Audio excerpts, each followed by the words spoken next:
And good evening, everybody. It is SirWillow. We're doing a live episode of Confessions with a Theme Park Worker tonight, and we're going to be talking about 7+ ways and tips and tricks for you to save money while you're at a theme park vacation. I don't know about you, but I'm excited about this one.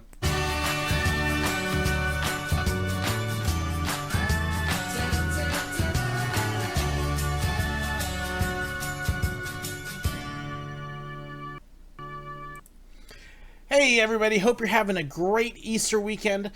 Just want to give you a quick explanation as to why I'm doing live this week instead of having an episode. Easter week for a pastor is just crazy busy, and mine has been no exception. And then it has been a week where I've run into technical issues, in particular some sound things. I actually did a recording where I looked like a martial arts movie where I was talking and then my lips moved, and it was really weird. So give me a heads up. Let me know that the volume levels and everything are okay for you, because I've had to do some tinkering with the computer to try to make sure everything's working right. So hopefully we're good. But what I want to talk about with you tonight, and to get some of your feedback as well, is ways to save money on a theme park vacation. I'm not talking about just a single day trip, although some of the things that I will talk about will definitely cover that as well. But more like if you're going on someplace for, say, 3 to 5 days or more than that, it's a great way to be able to save money. And I actually have 7 of my own already, but I'm fully expecting other people to be chipping in and chiming in with their feedback and input and stuff like that. The first thing I want to let you know is, especially with Disney, you're not going to save money on theme park tickets. Don't do it. And I know this is going to sound kind of weird, but this is actually a way to save money in the long run. If you go down to Orlando, and you will see this Summit or Anaheim as well, you're going to see all these stores that say Disney tickets cheap. Buy your tickets here. We have partially used tickets, and you can buy these and then use the other days. And be very careful. They're basically scams and frauds, and you don't want to spend money on cheap Disney tickets and then get up to the gates and find out that those tickets are not good, and they're going to look at you and say, sorry, bub, that ticket doesn't work. We'll take it. We'll file a criminal complaint, but you're still not getting in the park. And you'll end up spending more money because you spent money on tickets trying to save them. Thank you so much, Joseph Jenkins. I appreciate that. Happy Easter to you as well. Thank you. Be very careful, though, of discount tickets, especially with Disney. Disney does not discount. There are a few ways to save a little money. If you go to AAA, AAA, I believe, has a 10% discount. If you're in the military, you can get discounts, and some people's jobs will give discounts on tickets. That's probably the one way to actually get discounts on individual Disney park tickets. The other way is if you book a tour package. Sometimes you can get tickets discounted as part of the package. But that's going to be about the only ways really to save money on the Disney tickets. Now, other theme parks like Six Flags, Silver Dollar City, Universal, they do have sometimes discounted tickets and coupons, so look for those. But in particular, check when you're booking your vacation. That may be the best way to get your tickets cheaper, is to try to do it as part of a package, including airfare if you're going to fly, your hotel, maybe your rental car, things like that. Great way to do that. Number 2, and this is one that can actually go both ways. It's cheaper to stay on property or not. It can really go either way depending upon how many people are going, how many rooms you're booking, what kind of room you're booking. Generally speaking, it's cheaper to stay off property, especially with Disney, because Disney doesn't mark up their hotels. However, when you figure in the cost of staying off property, you also have to account for the difference in having to get a rental car in many cases, and that can run you anywhere from $30 to $70 a day, depending upon what company and where you're renting it. You're also going to have to pay parking fees. Now, you can try and go around that and go with Uber or Lyft or others, but then you're still paying for that as well. Whereas if you stay on property, you're not having to pay for the rental car, and you're not having to pay the parking fees, maybe. If you do bring a car onto Disney's lot, they are going to charge you see if I can get this out right, a resort parking fee. They do charge there. It's not as much as at the parks, but be aware that there are fees for that. But so if you can go without a rental car, you will save that cost. But again, if you're staying on Disney property, you can make up for that. Disney does run some specials sometimes of the year where they include the meal plan free. You're not going to get a discount on your room or your park tickets, but the meals are thrown in free. And so during certain times of the year, that can also make it much cheaper. So don't be afraid to check out staying off property versus staying on property. Check the meal plans and if they're included or not. Compare it to versus a rental car and parking. So it can really go either way. Where it really begins to come and make up a difference is if you've got a larger group. And this is actually what I'm doing on my trip in July, is if you're looking at getting 2 or 3 hotel rooms, look at renting a house. We're actually going to be renting a 4-bedroom condo while we're down there. We are paying $109 a night. Yeah, good luck getting a single Disney room for that. Full condo, 4 bedrooms, 2 with queen beds, 2 with 2 single beds in each, full kitchen, full living room, and it's at a resort that has a really nice little lazy river and water play area and other stuff. $109 a night. Yes, we'll be driving our own car down instead of flying, so we're going to save the airfare that way. And because of my family, a couple of us have annual passes, we don't have to pay for parking. So in that regard, staying off property for us is much, much cheaper than if we were staying on property, especially when we're going to be there for a couple weeks. So don't kick out the idea of renting a house. There are a lot of home rentals available in Orlando, and you can get them at good prices. And for a larger group, it's a fantastic way to save some money. So let's see. Just say hi to everybody that's checking into Strong's. And now, Allison, don't always do the meal plan.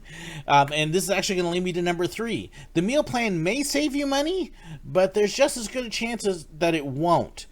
A lot of it depends upon how you eat at Disney. My family, we can eat cheaper than the meal plan can ever cover for us, because we'll oftentimes do several things to save other money that I'll talk about. And we'll eat one meal in the park and we'll do a quick service restaurant, and the meal plan can't compare to that. If you're one that really likes table service restaurants and you're going to eat at a couple of them a day, then the meal plan may save you some money. There are 3 different versions of the meal plan. And again, compare your eating habits and what you normally like to eat to what the meal plan is going to charge you. If you're having to add on the cost of a meal plan, there's probably a 70% chance you're actually going to pay more for the meal plan than if you're paying for just the meals. Not only that, but you're also going to be looking at all those snacks that you may or may not use and trying to finish those up at the end. So be aware, meal plan may or may not save you money. When you can get it free with your stay, absolutely take it, because it's going to save you some money then. But if you're not getting it free, be careful of that. And definitely take a close look at what you're getting versus what you're going to use. So, let's see here. Check a couple things here. Purchase souvenirs prior to the vacation and take them as a surprise. Ooh, that's something. I'll come back to that one. Alex Andrews, bet I'm staying at Orange Lake. I would bet you're wrong. There's actually several different resorts around the Orlando area. We're actually staying in one that's out closer towards the Davenport, Four Corners area. And I don't want to totally give out that location because I don't want people dropping in on us. But there are a whole number of different resorts out there. Number 4, and this is particularly true if you are staying on Disney property at a Disney place that will have limited access to things. Consider having your groceries delivered. There are several different delivery services that you can actually order groceries ahead of time and they will bring them to you. Garden Grocer, Amazon Prime Now, Walmart will actually deliver groceries. Publix has a delivery service. So you can actually make arrangements to have groceries delivered to your resort even before you're there. And then have them you can either pick them up or have Bell Services deliver them. They did just institute a $6 charge for any delivery that Bell Services does. So if you have groceries dropped off, you either pick them up yourself, or if Bell Services brings them to you, they're going to charge you $6. They do also have a fee for any boxes packaged. So if you're ordering just regular Amazon stuff to be delivered, there's going to be a fee for that. But groceries, there's no fee for it to actually be delivered. You can get your groceries cheaper, have them delivered. Our last trip, We ordered some soda, we ordered some breakfast stuff, some oatmeal. Believe it or not, you can make great oatmeal with a coffee maker. We had some cheese and some deli meat and bread and some sandwich things like that.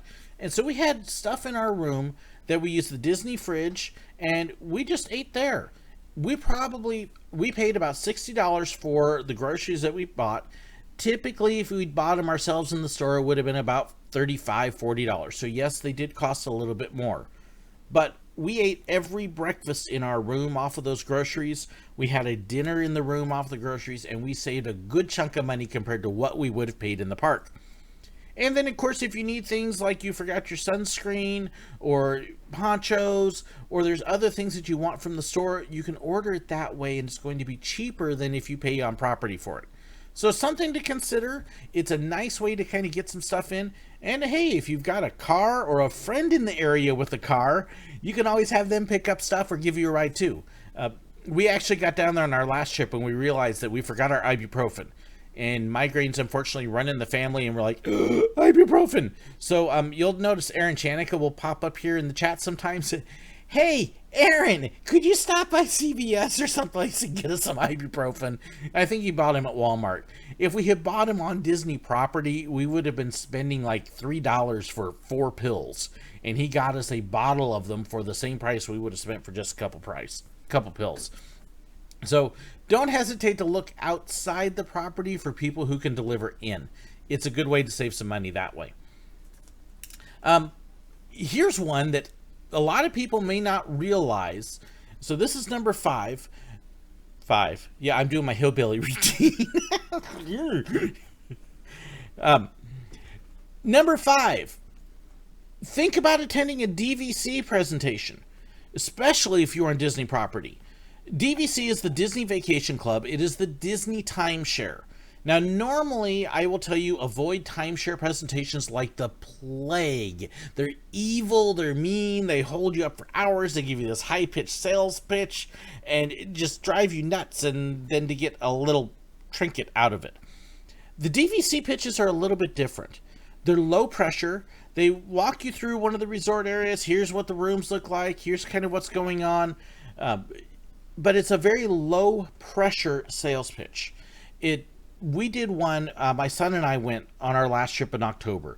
Got up in the morning, we scheduled it for 8:30 in the morning, I believe.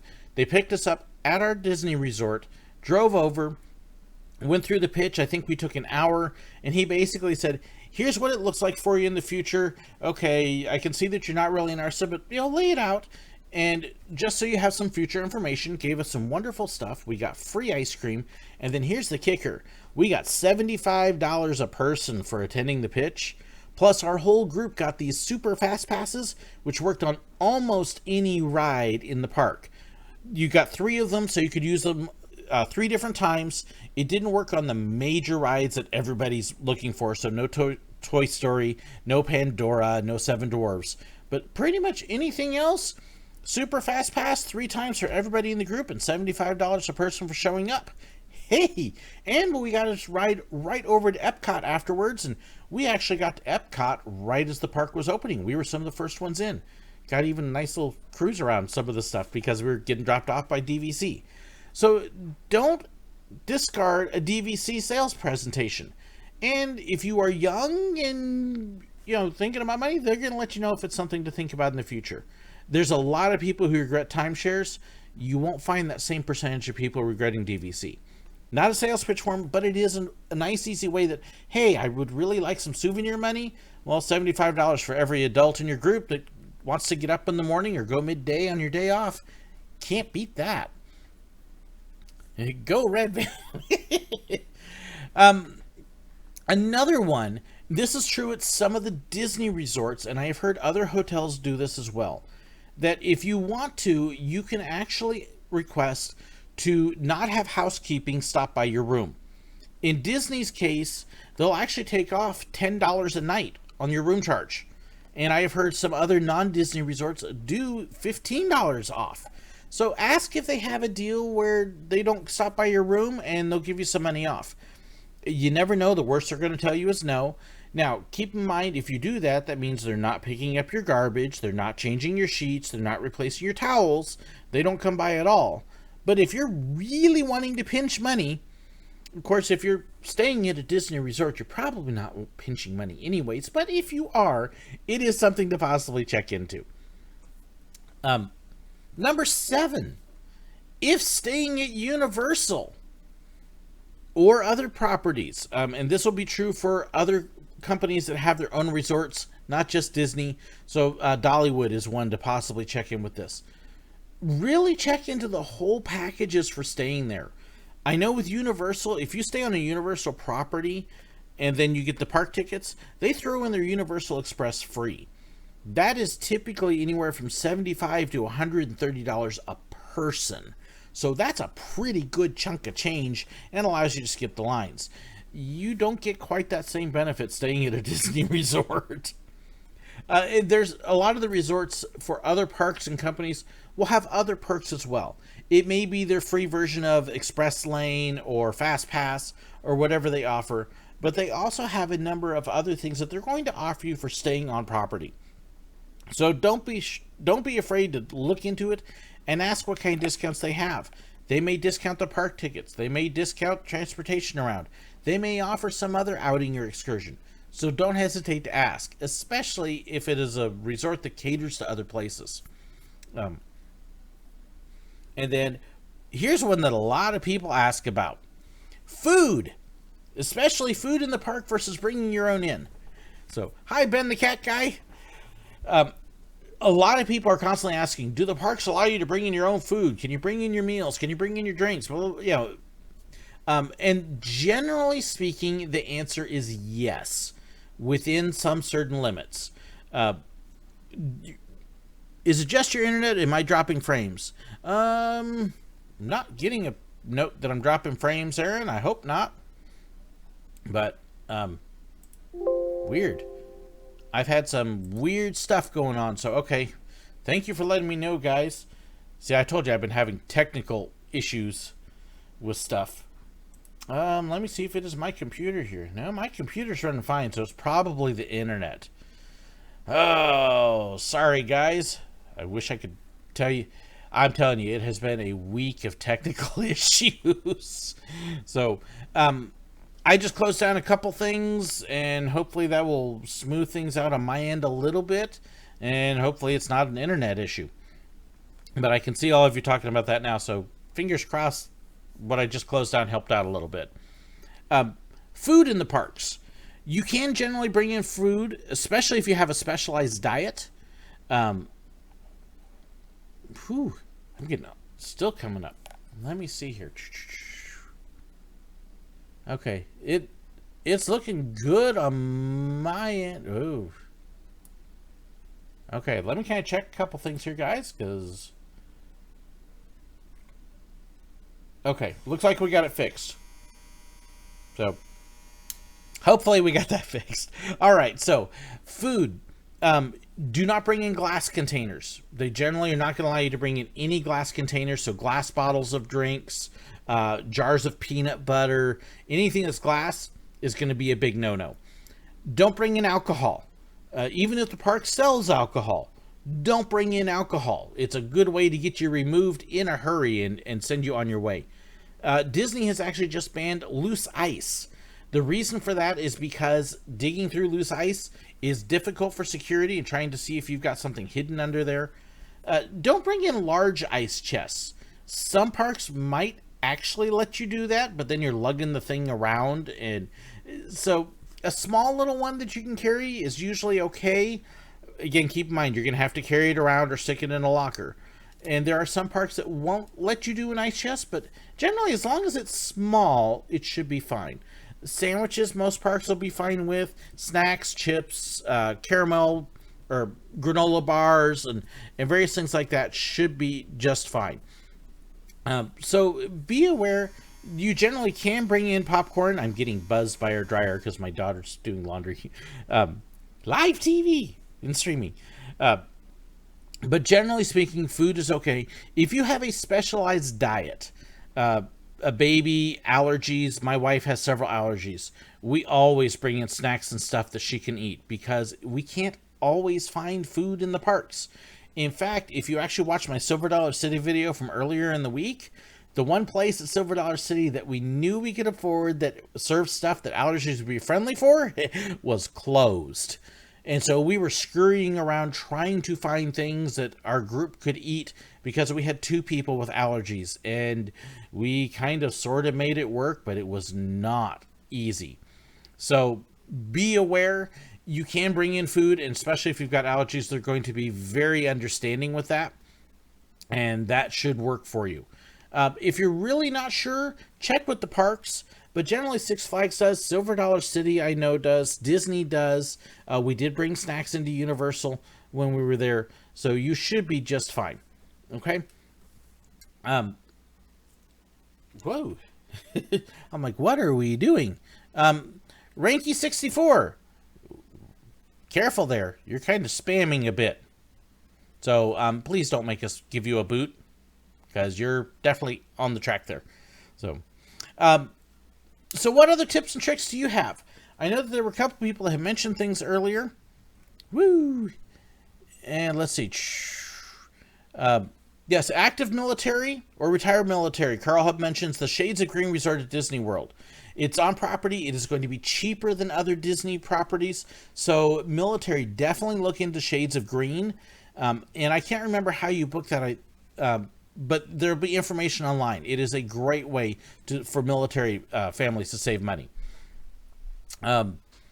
Joseph mentioned bringing food from home. In fact, Disneyland Paris that he mentions is actually one of the easiest parks to bring food in. We brought in hoagie rolls, and forgive me, my mind's going blank on what the French call it. But we brought in sandwiches from a couple different places, a couple days. Also, we went out to Disney Village at Disney Paris, and there's a McDonald's and other places there, and we ate food there for less than in the park. Disney sometimes will have Disneyland has their downtown Disney. Whew, my mind's just going all sorts of places where you can buy food for less than what's in the park.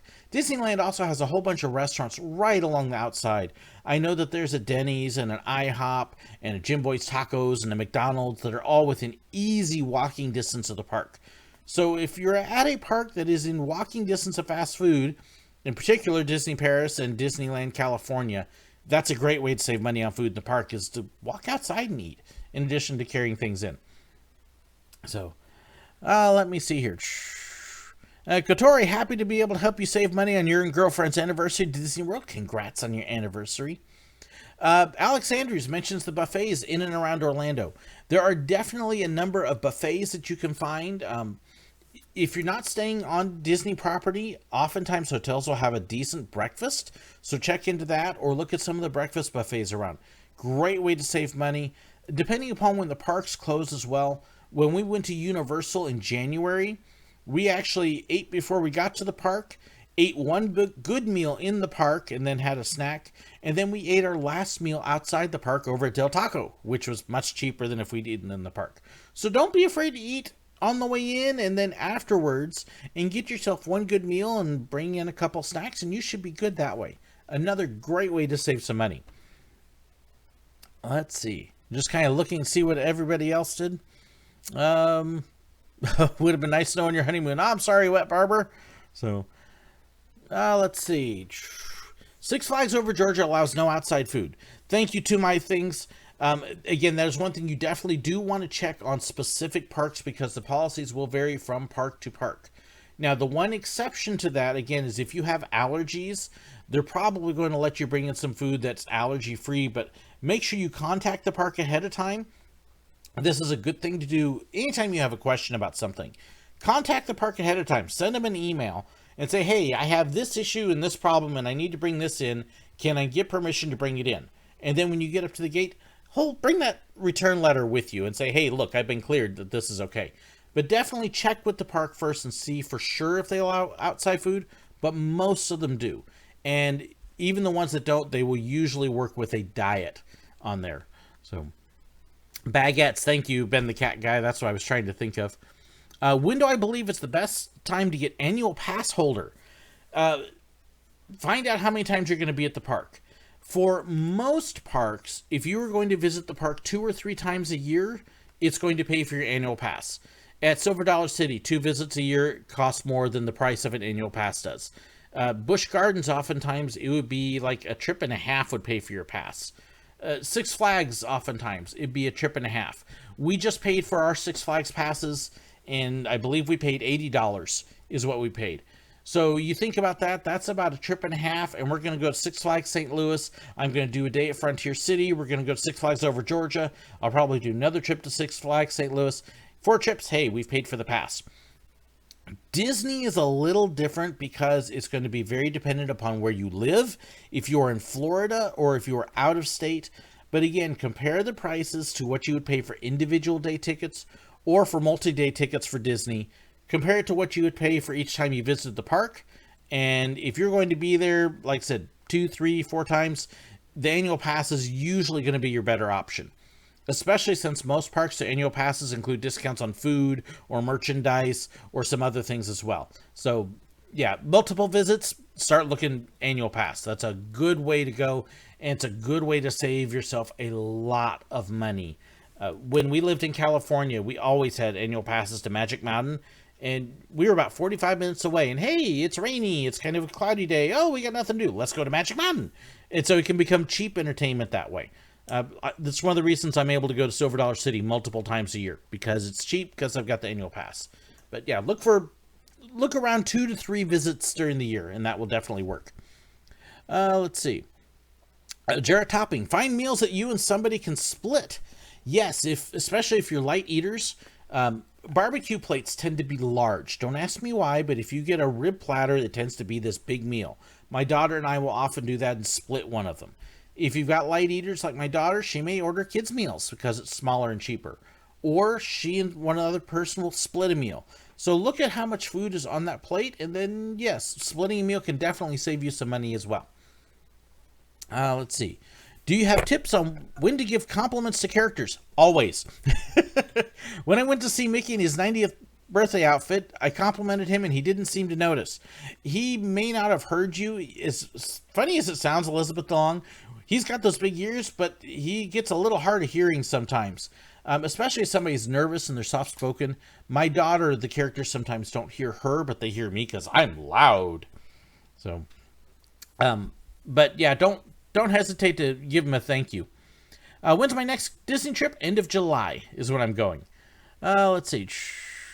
Yeah, Craig Colley mentions the meal splitting. If you are going to split meals, Disney Meal Plan does not work for that because each individual's paying for a meal. When we were there, wow, goodness, what is up with? Okay, output low, so we're coming back a little bit. I am sorry, guys. I don't know why my frames are dropping.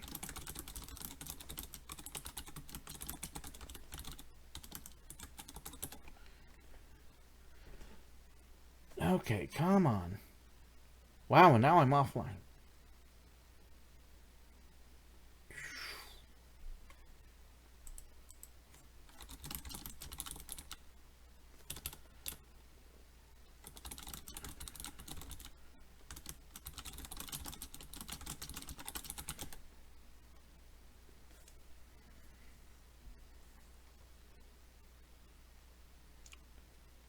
Yeah, let me see if I can adjust anything here, but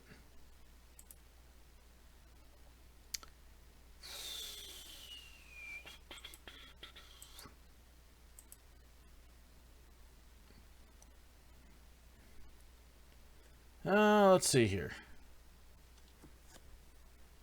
Try and see if I can even adjust the resolution. Yeah, and I'm kind of out. Unfortunately, guys, my streaming thing doesn't let me change the resolution.